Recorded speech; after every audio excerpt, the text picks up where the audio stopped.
Hello, Aaron Cloutier here, and this is a rebroadcast of an old video that I had out on a separate channel that I dedicate towards more of my session musician based stuff, but it helped out so many people over there, I thought I would just bring it over here. So it's everything about the Isovox 2. I get into, some brutal honesty, so hopefully this helps you. The Isovox 2 is a portable vocal isolation booth that is made for singers, voiceover artists, and studio owners of all kinds. The purpose of the Isovox 2 in its design is to both eliminate unwanted room sound, that way you can get really clean recordings, and also to allow vocalists to sing without disturbing the neighbors. Just to give you an idea of the sound quality, you are listening to my voice inside the Isovox as we speak, as you can see here with my flashy jazz hands.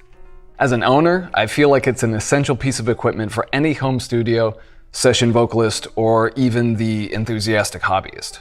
And yet, I feel like for the cost, usually around $1,000, it falls short in a few areas that I wanted to discuss with you guys today.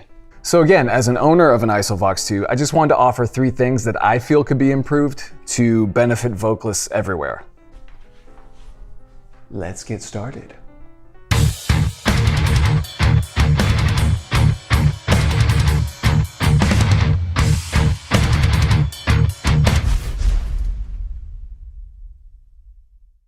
Either having an adjustable mic holder to hold dynamic microphones like the SM7B, or just creating more space in the back to accommodate these types of microphones. So I primarily am a heavy metal vocalist, and I like to work with the Shure SM7B. It's a great affordable microphone, has a high threshold for SPL, and is just a great workhorse microphone for heavy metal vocals, that sort of stuff. The problem with this is that the Isovox 2 is designed primarily to accommodate more vertical type microphones. They say that they include dynamic microphones, but it's primarily geared towards condenser microphones, those ones that stand up vertically.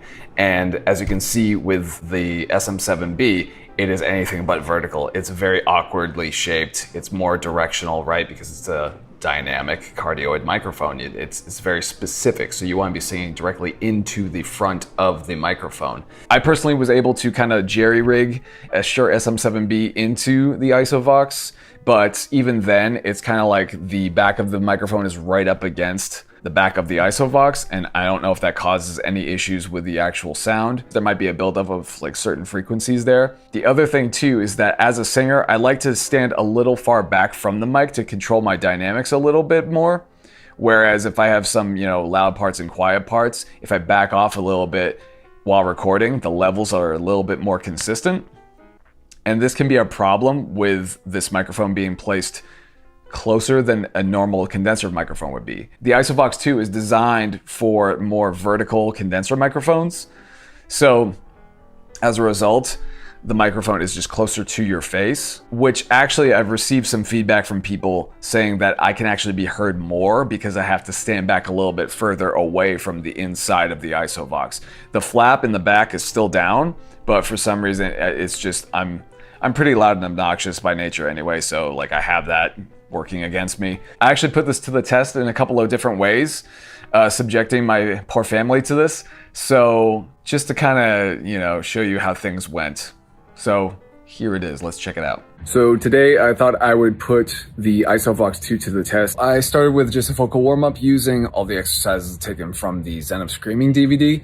That's a really good go-to that I start with just to warm up the voice. And a lot of them just kind of test the dynamic range of the voice. Some of them are a little more subtle, but then towards the end it gets really, really big. And I wanted to test like how effective the Isovox blocked those out. So for the most part, it seemed like everything was good, except for towards the end when I was doing the hee hee hey heys. Hee hee hee hee hey hey! Hee hee hee hee hey hey! Hee hee hee hee hey hey! You can definitely hear that? Yeah. Yeah? How was that? But I find if I can get all the way in, it drowns out my sound more, which is the whole point of having an Isovox to begin with, right? Okay, so now I'm doing the metal scream test for my family to see. There's no microphone in here right now, but, let's just pretend that there is one. Let's use the fancy dancy light. You guys ready?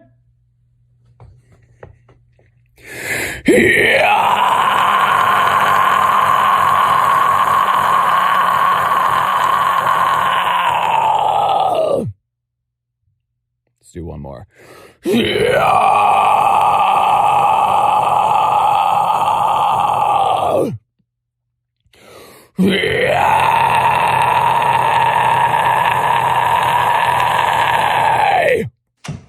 Okay.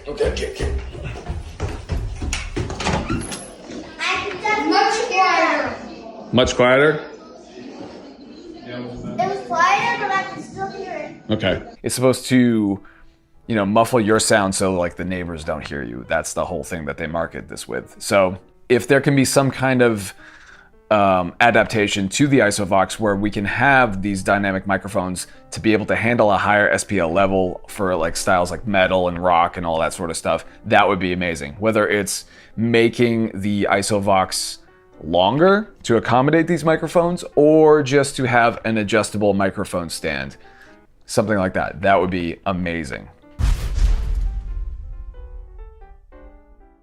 So topic number 2, the breathing and ventilation situation in the Isovox 2. I am holding here the user's manual, and in it talks about how when using the Isovox, you want to make sure to take a 5-minute break for every 2 minutes that you're inside the Isovox. If you can see here, as this little picture will show you, you can see in the back how there's this flap that comes down over the Isovox. That's supposed to be behind you and basically seal you in while you are tracking your vocal. That's supposed to help reduce all of the noise that you are generating inside the Isovox. So if you have the flap closed in the back and you're singing for about 2 minutes, you're supposed to just stop, take a 5-minute break, catch your breath, and then go back in and use the Isovox. Now, for a recording artist, that might be great if you're just doing single takes and whatnot, but my issue that I have with that is, what if you're trying to do a song in one full take that is longer than 2 minutes,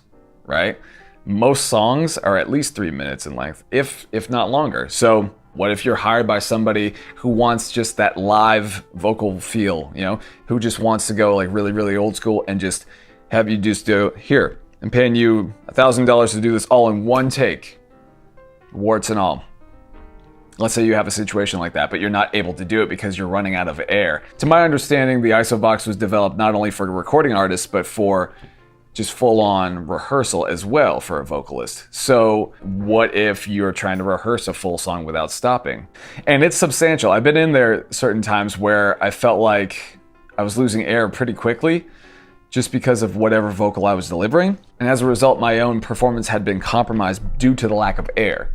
Not only just from the physical aspect of it, but just from the actual distraction of it. If you're recording the vocals and you're really in the moment capturing something, the last thing that you want to have happen is be distracted by, I'm running out of air inside this box, right? You don't want to have to just stop everything and then take a 5-minute break and ventilate if you're in the middle of something. This is a huge problem as a vocalist. And making sure that you don't have to have any interruptions while you're trying to get a perfect take is huge. And the last thing that should be getting in the way is breathing, right? So if there is some way to develop some kind of ventilation system for the Isovox, this would be hugely beneficial for musicians, because on one hand, it's a great tool if you're just going take by take, doing one thing at a time. However, the reality is that there's going to be plenty of sessions where you're just supposed to do all one live take, or you're rehearsing an entire song, or maybe you're doing a live stream performance and maybe you're doing it inside your Isovox. Who knows? Obviously, you can leave the flap in the back open, but depending on what style you're singing in, that kind of defeats the purpose of the Isovox to begin with, right? Like the whole point is to be able to cancel out the sound so you're not disrupting the neighbors or anything like that. So again, I feel like for the price of the Isovox, this should be something that's addressed, absolutely.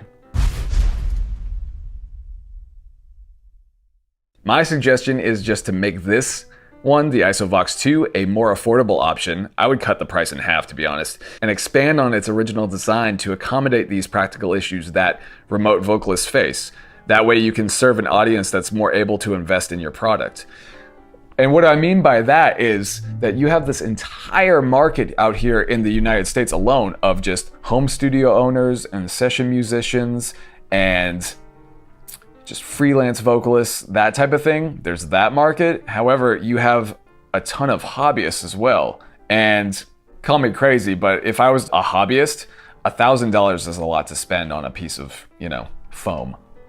You know what I mean? It's like, it's a lot to invest if you're a hobbyist. So maybe as a suggestion, if it were me, and again, I'm not you guys, so it doesn't really matter what I say. You don't have to do anything. But for what it's worth, if it were me, I would make the Isovox 2 a scaled down version, maybe at like $500, and expand on the original design to incorporate some of these ideas to make it that much better and justify it being $1,000. Justify it having like the premium price.